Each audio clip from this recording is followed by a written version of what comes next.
ඔන්න අද අපි ආව හාතලේ මිනි වර්ල්ඩ්ස් එන්ඩ්. මේක තියෙන්නේ මාතලේ දිස්ත්‍රික්කයේ පන්නිල ප්‍රදේශයට ආසන්නව.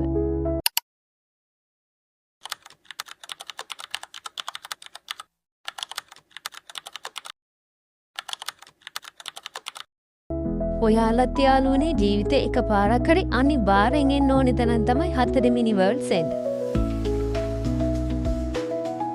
ඔයාලට පේනවා නේද යාළුවනේ මෙතන කොච්චර ලස්සනද කියලා? අර ඈතින් පේන්නේ නකල්ස් කඳු වැටිය. මෙද තියෙන කඳු වැටියේ තමයි ගැරන්ඩි ඇරලා තියෙන්නේ. ඒත් මීදුම නිසා අපිට ඒක හරියට පේන්නේ නැහැ. ඊට එහා පැත්තෙන් අපිට පේන්නේ වික්ටෝරියා ජලාශය. මීදුමෙන් වැහිච්ච කඳු පන්ති, ලස්සන දේවදු, වංගු තියෙන පාරවල්, මේ වගේ ලස්සන දේවල් නිදගෙන තමයි ඔයාලට මෙතෙන්ට එන්න තියෙන්නේ. මෙතෙන්ට එන්න පාරවල් දෙකක් තියෙනවා. අපි ආවේ හාතලේ ටී ෆැක්ටරි එක ළඟින් උඩට තියෙන පාරේ. හැබැයි යාළුවනේ ඒ පාර නම් හොඳටම කැඩිච්ච පාරක්.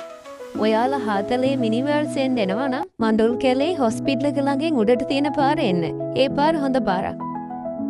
ඉතින් යාළුවනේ ඔයාලත් මෙහාට එනවා නම් ඔයාලට මේ අවුඩ තියෙන තව ලස්සන ලොකේෂන් ගොඩක් බලා ගන්න පුළුවන්. මේ ළඟම තියෙන තවත් ලස්සන ලොකේෂන් 8ක් එකතු කරලා කරපු වීඩියෝ එකේ ලින්ක් එක මම අපේ ඩිස්ක්‍රිප්ෂන් එකේ ෂෙයා කරනවා.